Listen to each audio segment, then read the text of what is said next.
The day I buried my wife, my world shattered in ways I could never have imagined, and as if grief wasn't already unbearable. Someone turned that sacred day into a nightmare that still echoes in my mind. Before watching full story, comment below. From where you watching? Also like and subscribe for more stories. My name is Detective James Carter, Deputy Commissioner of Police in Crestwood City. I've seen brutality in all its forms, murders, gangs, drug wars, and organized crime that could hollow out a man's soul. But nothing in my 25 years of service prepared me for what happened on the day I laid my wife to rest. You see, tragedy has a way of breaking you down. My wife, Anna, was the heart of our family. For 2 years, cancer stripped away her strength, but not her spirit. She fought until her final breath, not for herself, but for our daughter Emma, who needed her mother more than anything in this world. Emma is 8 years old. She's brilliant, curious, and beautifully different. Doctors call it autism. Call it a gift. She sees the world through a lens most people can't understand, clear, raw, and innocent. Anna understood her better than anyone else ever could. She had this way of speaking softly, patiently, like every word was a shield against the chaos Emma often felt inside. When Anna finally slipped away, Emma's world collapsed. She clutched her stuffed bunny and asked questions no father could answer. Where did Mama go? Why won't she wake up? When is she coming back? I tried my best to explain life and death to a child who processed everything differently. I promised her that Mama's love would always stay. I promised I would keep her safe, but I had no idea how impossible that promise was about to become. Our home sat in Crestwood Hills, a neighborhood Anna had chosen when I got promoted years ago. She said it was the perfect place to raise Emma. Quiet streets, good schools, friendly neighbors. The kind of community where people waved when they walked their dogs and dropped off casseroles when someone was sick. For a while, she was right. Most of the neighbors adored Emma. They saw her differences. Yes, but they also saw her laughter, her imagination, and her heart. Mrs. Reynolds, an elderly widow across the street, often baked cookies with Emma. The Lopez family invited her to birthday parties, even though loud crowds overwhelmed her sometimes. People accepted her, and that acceptance meant everything to Anna. Anna poured herself into making life as normal and joyful as possible. She built a little wooden playhouse in the backyard, painted with bright yellow walls and a red roof. To Emma, it was more than a playhouse, it was a safe world, one where she didn't have to worry about stairs or whispers. She spent hours arranging her toys inside, narrating stories in that detailed way only she understood. I'd watch from the kitchen window, coffee in hand, grateful that even in her struggles, our daughter had a sanctuary. But grief changes everything. After Anna passed, the silence inside our home became unbearable. Emma would walk from room to room searching for her mother, holding the stuffed bunny tighter each day. At night, she'd crawl into my bed, whispering, "Daddy, promise you'll never leave me." Those words cut deeper than any wound I'd ever sustained in the line of duty. I tried to fill the gaps Anna left behind. I read bedtime stories the way Anna did, though I never had her soothing tone. I cooked dinners, often burning them, just to keep a sense of routine. I did everything I could to keep Emma's world steady. But underneath, there was an ache I couldn't fix. Still, I reminded myself daily of the promise I made to keep Emma safe. It was a vow I intended to honor at all costs. What I didn't know was that someone, lurking much closer than I imagined, had already decided to shatter our fragile peace. It started the week after Anna's funeral. While Emma and I were still drowning in grief, a new face appeared in Crestwood Hills, a woman named Victoria Hale. She moved into the corner house at the end of our street, the one that had sat empty for almost a year. At first glance, Victoria seemed polished, almost intimidating. Tall, thin, with sharp cheekbones and an expensive wardrobe, she carried herself like she owned the world. Her car, a Lona, sleek black European model, was worth more than some houses on the block. She smiled at neighbors, but there was something cold about it, like her lips knew the shape, but her eyes had never learned the warmth. Within a month, she wasn't just the new neighbor. She was the newly elected president of the Homeowners Association. Nobody even understood how she pulled it off so quickly. But suddenly, she was the one calling meetings and handing down rules. Her first target, Emma's playhouse. I'll never forget that meeting. I had come straight from work, still in uniform, my badge gleaming under the fluorescent lights. Victoria stood at the head of the table with pictures of our backyard taken from her upstairs window. She slid them across the table like evidence in a trial. "This structure violates community standards," she said in her clipped, authoritative tone. "It's an eyesore.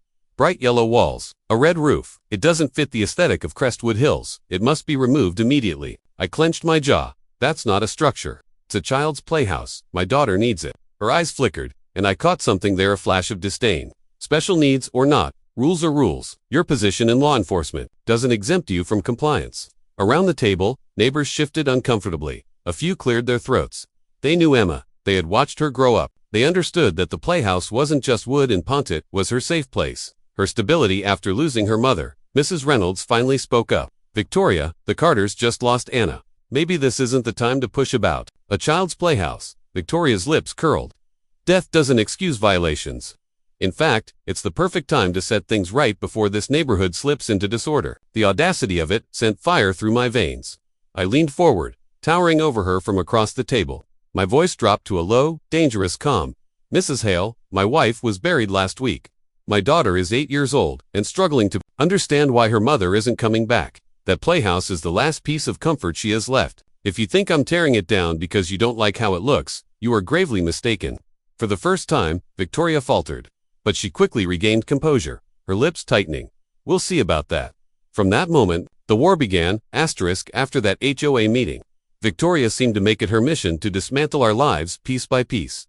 The first complaint landed on my doorstep. 2 days later, noise violations. According to her, Emma was disturbing the peace by laughing too loudly while playing in the backyard. Imagine that, an 8-year-old child, grieving her mother, being accused of disrupting the neighborhood with her laughter. Then came accusations of property damage. She called city inspectors, claiming our sprinkler system was flooding her lawn. The inspectors came, checked, and left shaking their heads. No issues. Next, she claimed the paint on our fence violated HOA color standards, though the shade had been approved years earlier. Each complaint was dismissed, but the harassment continued relentlessly. Emma began noticing. At night, she'd whisper, "Daddy, is the mean lady trying to make us leave? Did I do something wrong?" Those words broke me. I reassured her again and again, but I could see the weight of Victoria's hatred pressing down on her. The worst part wasn't the paperwork or the inspectors. It was the way Victoria started watching us. I'd catch her at the window, camera in hand, snapping photos of Emma playing in the yard. Sometimes she'd stand at the edge of her property line, arms crossed, glaring at my daughter with an expression that made my blood run cold. My instincts as a cop screamed that this wasn't normal. Neighbor drama. It was predatory. One night, unable to ignore it any longer, I ran a background check. What I found confirmed my fears. Victoria Hale had a history. Complaints, lawsuits, restraining orders, always against families with children, often targeting those with special needs. In her previous neighborhood, she had even reported a family to Child Protective Services, claiming their autistic son was neglected. The investigation cleared the family, but the constant harassment drove them out of their home. A pattern emerged. She wasn't just strict about rules, she hunted vulnerability. And now her focus was Emma. I considered legal action, but grief clouded my judgment. Anna's funeral was approaching, and my energy was consumed with helping Emma prepare to say goodbye to her mother. I told myself I'd deal with Victoria afterward. Looking back, that hesitation cost us dearly. Because while we were trying to honor Anna's memory, Victoria was planning something darker than complaints or photographs. She was preparing to strike when we were most vulnerable, and that chance came at the funeral. Anna's funeral was held on a gray November morning. The sky itself seemed to mourn, her thick clouds hung low, and the air carried that biting chill that seeps into your bones. St. Mark's Church was filled with people whose lives Anna had touched: neighbors, nurses from the children's hospital where she worked, my fellow officers in their dress uniforms, and family members clutching tissues. Emma wore the blue dress Anna had bought her for her last birthday. Around her neck hung a pearl necklace that had once belonged to Anna's grandmother. She looked heartbreakingly small sitting in the front pew, hugging her stuffed bunny like a lifeline. The service was beautiful. The priest spoke of Anna's compassion, her courage, her tireless devotion to helping others. My captain delivered a eulogy about the countless times Anna had opened our home to exhausted officers who needed a meal or a place to rest. Friends shared stories of her warmth, her kindness, and her laughter, but nothing compared to when Emma stood up to speak. We had rehearsed the night before, but I wasn't sure she'd manage it in front of a crowd. She walked slowly to the microphone, clutching her bunny in one arm, and in her small, clear voice, she said, "My mama was the best mama. She read me stories every night, even the same ones again and again. She made the best cookies. And she told me that being different is not bad, that my special brain helps me see things other people don't. Mama said that makes me special, not weird. I miss her so much. But Daddy says her love is still here, even if I can't see her. So I'll try to be brave like Mama, and kind like Mama, and I'll take care of Daddy like she asked me to." By the time she finished, there wasn't a dry eye in the church. Even hardened cops who had seen it all wiped their faces. My daughter, barely 8, had given a room full of adults the strength they thought they were giving her. After the service, we made our way to the cemetery. The burial was small, an intimate family, close friends, and a few officers forming an honor guard. Emma clutched my hand as we approached the casket. The priest said his final prayer, and I thought the hardest part of the day was behind us. I was wrong because standing at the edge of the cemetery, dressed in black, like she belonged there, was Victoria Hale. Emma noticed her first. "Daddy," she whispered, eyes wide. "Why is the mean lady here?" My gut tightened. "I don't know, sweetheart," I murmured, instinctively moving to block Victoria from her view. But Victoria wasn't content to watch. She walked straight toward us, her heels crunching against the gravel path. Her smile was polite, but her eyes betrayed something else entirely: cold satisfaction.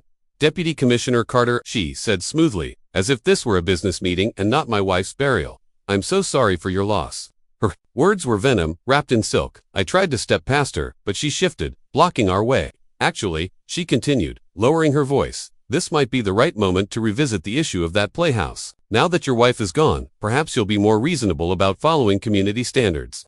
I froze, disbelief and rage colliding in my chest. At my wife's grave, the very day my daughter said goodbye to her mother, this woman wanted to talk about a playhouse. "You need to leave now," I said through clenched teeth. Her smile widened. "This is a public cemetery. I have every right to be here." I felt Emma press against my leg, trembling. I picked her up, determined to walk away. That's when Victoria grabbed my arm. Her nails dug through the fabric of my jacket as she hissed, "Don't you dare walk away from me." And that's when I saw it. The edge of her coat shifted, and a flash of black metal glinted underneath. A gun. My blood turned to ice. Years of police training took over. Calm voice, controlled movements. "Protect the child. Let go of my arm," I warned, steel in my tone. "Now, not until you agree to remove that monstrosity," she snapped. "I'm sick of looking at it, and I'm sick of that child making noise all day." "That child," I said, fury cracking my composure, "just buried her mother," her face twisted with cruelty. "A broken child who'll never amount to anything. You should thank me for trying to teach her boundaries." That was the moment everything unraveled. Victoria's hand shot toward the holster. I reacted instantly, grabbing her wrist with my free hand, trying to stop the draw. Emma screamed, clinging tighter around my neck. "Put it down," I barked. "You're making this worse for yourself." But she was beyond reason. Her body twisted, the gun came halfway free, and in the struggle her shot rang out. The world froze. Birds scattered from the trees. Mourners screamed, and in my arms, Emma jerked violently. "Daddy," she whimpered, her voice high and terrified. "It hurts, Daddy, it hurts." I looked down and saw blood blooming across the blue dress. Anna had bought her the dress she wore to her mother's funeral. My 8-year-old daughter had been shot at her mother's grave. Time slowed to a crawl. I dropped to my knees, laying Emma gently on the cold ground, my hands already pressing against her wound. My tie became a makeshift bandage as I fought to stem the bleeding. "Stay with me, baby girl," I whispered, my voice shaking despite every ounce of training I had. "Daddy's got you. You're going to be okay." Her wide eyes glistened with pain and fear. Am I going to die like Mama?" The words ripped me apart. No, sweetheart, this is different. You're not going anywhere, I promise." Round us, chaos erupted. Officers sprinted, tackling Victoria to the ground. Her gun clattered onto the gravel as she screamed about her rights and claimed she was the victim. Mourners ducked behind headstones, sobbing, praying, watching in horror, but I couldn't focus on any of it. My entire world was bleeding in my arms. The ambulance arrived within minutes, though each second felt like an eternity. Paramedics pushed me aside gently, working fast, assessing, stabilizing. They told me the bullet had torn through her shoulder muscle, serious, but not immediately fatal. I clung to that sliver of hope like a drowning man to a lifeline. I rode, with Emma in the ambulance, holding her hand as she drifted in and out of consciousness. Every bump in the road made me fear we'd lose her. She kept asking if the mean lady was coming too, if she'd hurt her again. I promised over and over that she was safe now. At the hospital, surgeons rushed her into emergency care. I sat in the waiting room, numb, my uniform stained with my daughter's blood. My captain joined me, placing a steady hand on my shoulder. "She's strong, James. She's going to pull through." But guilt gnawed at me. I'd promised to protect her. I'd seen the gun, sensed the danger, and still let Victoria get close. If anything had happened, if that bullet had landed inches differently, I would never have forgiven myself. Hours later, the surgeon emerged with weary eyes. "She's stable. The bullet missed major arteries and bones. With surgery, she'd make a full recovery." Relief crashed over me so hard I nearly collapsed.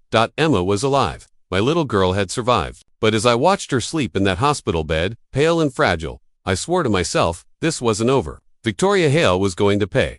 Victoria Hale was taken into custody that same day. The charges stacked against her read like a criminal: manual attempted murder, aggravated assault with a deadly weapon, child endangerment, unlawful possession of a firearm, and harassment.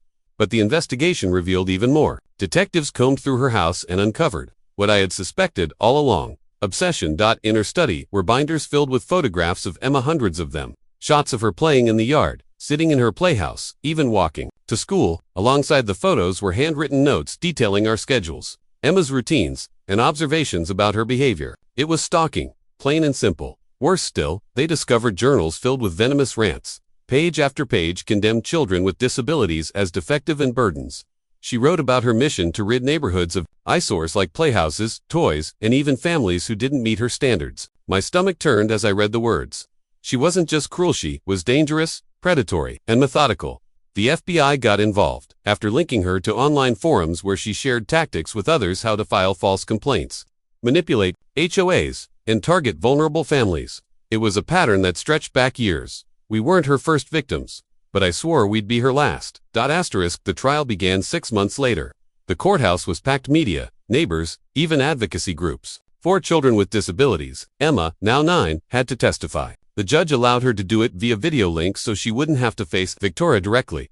Watching my daughter recount that day was both heartbreaking and uninspiring. In her careful, precise way, she explained how the mean lady grabbed Daddy's arm and made a loud noise that hurt me. She didn't embellish. She didn't falter. Her honesty and innocence pierced through the courtroom. The defense tried to spin the shooting as accidental, even claiming self-defense, but the cemetery's security cameras told the truth. Victoria, reaching for her gun, struggling with me, firing as Emma clung to my neck. Witnesses corroborated every detail. The jury deliberated for less than 3 hours. Guilty on all counts. When the judge read the sentence, when I 8 years in prison without parole for 15, Victoria finally broke. But it wasn't remorse that spilled out of her, it was fury. She screamed that she was the real victim, that we had ruined her life, that community standards had to be upheld. The judge silenced her with a single line that still rings in my ears. You shot an 8-year-old child at her mother's funeral. The only person who ruined your life is you. Justice was served. But for Emma and me, the story was far from over. Healing is its own battleland. My daughter would soon teach me what true strength really meant. The months after the trial were filled with therapy sessions, hospital checkups, and long nights sitting by Emma's bedside when nightmares woke her up crying. She healed faster than I did. Her shoulder scar faded, but the memory of that day lingered. As I tucked her in, she surprised me. Daddy, she whispered, her small voice steady. I want to see the mean lady. I froze. Victoria, why would you want that? Emma clutched her stuffed bunny. Mama always said forgiveness helps your heart feel better. Maybe her heart is angry all the time. Maybe if I tell her I forgive her, she won't be so mean anymore. Her words stunned me. I'd spent my life believing justice was enough, that locking people up kept the world safe. But my daughter, barely 9 years old, was asking to go beyond justice, to offer mercy. With help from the prison chaplain, a meeting was arranged. Victoria looked older in her orange uniform, thinner, stripped of the arrogance she once wore like armor. When Emma entered the visitation room, her innocence contrasted so sharply with the steel and glass around her that even the guards softened. Emma picked up the phone on her side of the glass. Hi, she said simply. Victoria hesitated, then lifted her receiver. Hello, I wanted to tell you, I forgive you, Emma said. Her words were direct, unpolished, but sincere. You hurt me, but I don't want to stay angry. I think maybe your heart is sad, and Mama said forgiveness can help hearts feel better. For the first time, Victoria broke. Tears streamed down her face. She whispered, I'm sorry. I'm so sorry. Emma nodded. I know. Now maybe you can start to feel better inside. The visit lasted only minutes, but it shifted something permanent. Later, Victoria began attending anger management programs, writing letters of remorse, carefully supervised, of course, and Emma, with her childlike wisdom, carried no bitterness. 2 years later, in a new neighborhood, Emma plays in a rebuilt playhouse. She talks about Mama every day, and sometimes even about Victoria, not with fear, but with compassion. Daddy, she asked me recently, swinging under the golden sky, do you think Mama is proud of us? I looked at my daughter, the bravest, kindest soul I'd ever known, and answered without hesitation. Yes, sweetheart, Mama is proud, more than you'll ever know.